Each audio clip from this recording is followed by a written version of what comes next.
نحمده ونصلي على رسوله الكريم اما بعد۔ میرے بھائیوں اور دوستوں، فجر کی نماز کی پابندی پر 10 بشارتیں ہیں۔ جو لوگ فجر کی نماز پابندی سے پڑھتے ہیں باجماعت، اس کے لیے 10 قسم کے بشارتیں ہیں، اور میں یہ سمجھتا ہوں کہ بد نصیب ہوگا وہ شخص جو 10 بشارتیں سننے کے بعد بھی نماز فجر نہ پڑھے اور سوتا رہے۔ پہلی روایت ابو داؤد کی روایت ہے، جس میں نبی کریم صلی اللہ تعالی علیہ وسلم نے فرمایا کہ جو لوگ تاریکیوں میں پیدل چل کر مسجد جاتے ہیں، یعنی صبح نماز کے لیے، تو اس کو قیامت کے دن مکمل نور کی بشارت دے دو۔ یہ روایت ابو داؤد کی ہے کہ جو لوگ تاریکیوں میں مساجد میں جاتے ہیں اور صبح کی نماز پڑھتے ہیں، تو اس کے لیے قیامت کے دن کے نور کی مکمل خوشخبری دے دو۔ دوسری روایت یہ امام مسلم نے روایت بیان کی ہے، رکعت الفجر خیر من الدنیا وما فیہا، کہ صبح کے 2 سنتیں پڑھنا دنیا اور دنیا میں جو کچھ ہیں اس سے زیادہ بہتر ہے۔ یعنی فجر کی سنتیں دنیا اور دنیا میں جو کچھ ہے اس سے زیادہ بہتر ہے، تو پھر فجر کی نماز کی کیا فضیلت ہوگی۔ تیسری بشارت یہ مسند احمد نے روایت بیان کیا ہے کہ جو بندہ اپنے گھر سے مسجد کے لیے نکلتا ہے، جو بندہ اپنے گھر سے مسجد کے لیے نکلتا ہے، تو اس کے ہر ایک قدم پر 10 نیکیاں لکھی جاتی ہیں، اور مسجد میں بیٹھ کر نماز کا انتظار کرنے والا گوئے کہ مسلسل نماز پڑھ رہا ہوتا ہے، یہاں تک کہ وہ اپنے گھر کو لوٹ جائے۔ یعنی جو آدمی اپنے گھر سے نکلتا ہے نماز کے لیے، ہر قدم پر 10 نیکیاں اس کے لیے لکھ دی جاتی ہے۔ مسجد پہنچنے کے بعد نماز کے لیے اب وقت ہے، جماعت کے لیے اب وقت موجود ہے، تو یہ انتظار کرتا رہتا ہے، تو وہ انتظار میں بھی گوئے اس کو نماز ہی کا ثواب مل جاتا ہے، تو گوئے کہ نماز میں ہی کھڑا ہے انتظار کی وجہ سے۔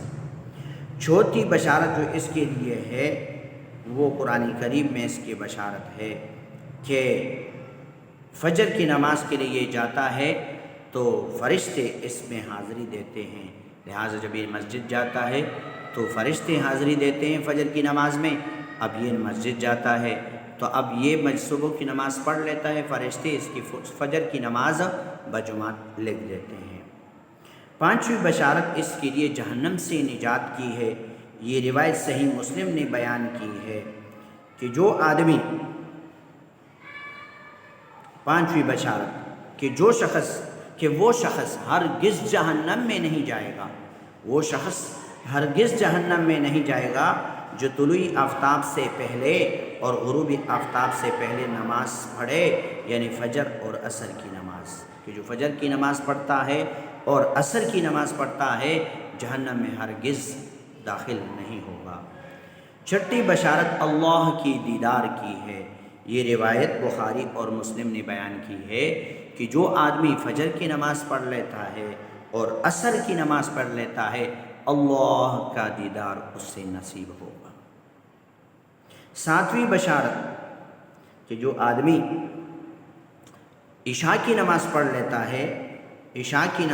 لیتا ہے تو گوئے کہ اس کو آدھی رات قیام کا اجر ملتا ہے، آدھی رات عبادت کا اجر ملتا ہے، اور جو صبح کی نماز باجماعت پڑھ لیتا ہے اس کو گوئے کہ تمام اور پوری کی پوری رات کا اجر ملتا ہے، گوئے کہ یہ پوری رات عبادت میں کھڑا ہے۔ 8ویں بشارت فرشتے اس کے لیے دعا کرتے ہیں کہ جو فجر کی نماز پڑھ لیتا ہے، فرشتے اس کے لیے دعا کرتے ہیں، یا اللہ اس کی مغفرت فرما، اے اللہ اس پر رحم فرما۔ 9ویں بشارت کہ جو صبح کی نماز پڑھ لے باجماعت، پھر انتظار کر لے، اشراق تک ذکر اذکار کر لے، اشراق کے 2 رکعت نفل پڑھ لے، اس کو ایک حج اور ایک عمرے کا ثواب ملتا ہے۔ 10ویں بشارت یہ 10ویں بشارت کہ جو شخص جو آدمی صبح کی نماز ادا کر لے تو وہ اللہ کے حفظ اور امان میں آ جاتا ہے۔ یہ روایت صحیح مسلم کی ہے۔ یہ 10 بشارتیں ہیں۔ اللہ تعالی ہمیں صبح کی نماز پڑھنے کی توفیق عطا فرمائے۔ تمام مسلمان کو یہ 10 قسم کی بشارتیں اللہ تعالی عطا فرمائے۔ وآخر دعوانا الحمدللہ رب العالمین۔